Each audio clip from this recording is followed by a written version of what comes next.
Long ago, in the lush and mysterious land of Umachik, a quiet village carved between hills and rivers, there flowed a sacred body of water known as Mirindu, the river of life.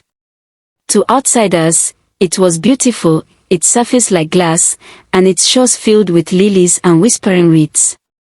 But to the villagers, it was feared, revered, and never crossed beyond a certain point.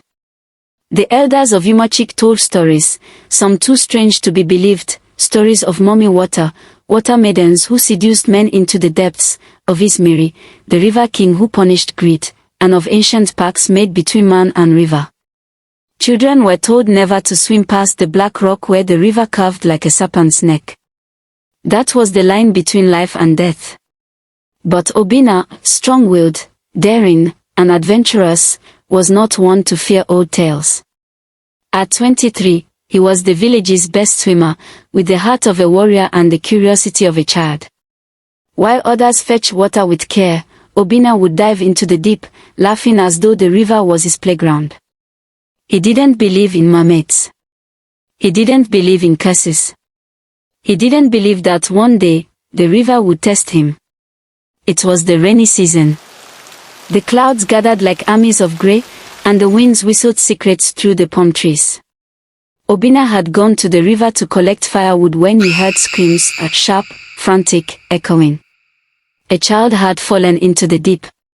Without hesitation, Obina threw himself into the river. The current was stronger than ever before, like something alive and angry. He swam against it, struggling toward the boy, but the waves pulled him down. The child vanished beneath the foam, and Obina, breath fading, felt the cold hands of the river wrap around him. That was when he saw her. A girl, bathed in light even underwater, with skin like moonlit water and eyes as deep as the ocean. Her hair floated like seaweed, her hands soft as mist. He tried to speak, but the water filled his lungs. She touched his chest, and everything faded into black.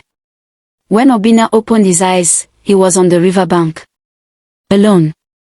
The villagers swore no one saw him return. They had given up on him, already mourning. But he remembered her. The girl. He didn't know her name, but he knew she wasn't human. For days, he searched the banks. Every dream he had was filled with water, with her. He began to hear soft singing at night, only near the river, and only when the moon was full.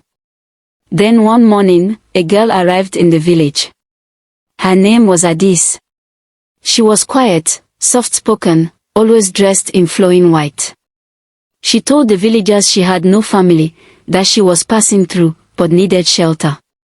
Mama Nena, the old herbalist, took her in. Obina saw her walking past his compound one day, and his heart stopped. It was her. The same girl from the river. But now with legs. With eyes that avoided his, and a voice that trembled like wind over water. He followed her for days, until he finally gathered courage to ask. Have we met before? Adis looked at him, and for a moment, her eyes held oceans. No, she said. You must be mistaken. But Obina was not. As weeks passed, Obina and Adis grew close. She loved the forest and the water lilies. She sang songs in languages no one understood. She spoke to animals. Birds landed on her shoulder without fear. Babies laughed when she passed. Still, she never entered the river. Not even to fetch water. She avoided it like a secret too heavy to carry. One night, Obina caught her near the river, barefoot, weeping. He approached quietly, but before he could speak, she vanished into the woods. The next morning, she acted as if nothing had happened. The villagers started talking. She's not from here. Maybe she's a spirit in disguise. Some wanted her gone. Others adored her. But Obina was in love. One evening, the sky turned black. A storm like no other swallowed Umachik. The river swelled, angry, monstrous. It broke its banks, destroying farms and huts. Panic spread. Children cried. The elders prayed. Then came the singing. A voice, pure and ancient, drifted through the storm. Obina ran to the river and found her, Adis, standing knee-deep in the raging waters, arms raised to the sky. And before his eyes, her form shimmered. Her legs dissolved into a silver tail. Scales rippled under her skin. Her eyes glowed like stars reflected on the sea. She was not human. She was Mommy Water. The river obeyed her.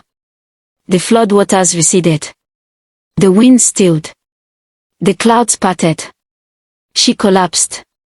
Obina caught her before she fell into the water again. You, he whispered. You were the one who saved me. She looked at him, tears mingling with raindrops. Yes. But I was forbidden to do so. Adis revealed the truth that night. She was not just any mermaid, she was the daughter of Ismiri, the River King. A guardian of balance. Her kind was never to interfere with human fate. But when she saw Obina drown, something in her broke. She defied her father. Saved him. And was banished from her realm. She had been living among humans since, hoping he would remember her, yet fearing the day he would. But now, she said, voice trembling, they know I revealed myself. I must return. Forever. No. Obina cried. You don't belong there. You belong here. With me. I wish it were so, she whispered. But love is not enough to fight destiny. Obina held her as she wept, his arms wrapped around her shimmering body. I will come with you, he offered. You cannot, she said. A human cannot live in the deep. As dawn broke, she kissed him, a kiss full of warmth, sorrow, and eternity. And then she stepped into the river. The water embraced her like a mother calling her child home. She vanished. No splash. No ripple. Just silence. And then, from the heart of the river, a single lily bloomed. Obina never forgot her. He built a small shrine near the river, with carvings of a woman and a fish's tail. He never married. He became a healer, a protector of nature, and the storyteller of Umachik. On moonlit nights, villagers say you can still hear her singing, a song of forbidden love, sacrifice, and the boy who dared to swim too deep. Moral of the story. Love transcends form, but destiny always calls us home. Respect the balance of nature, for even water, as calm as it may seem, holds mysteries no man can fully understand. If you found this story interesting, don't forget to share, like, and subscribe for more captivating tales and leave a comment below to share your thoughts. The end.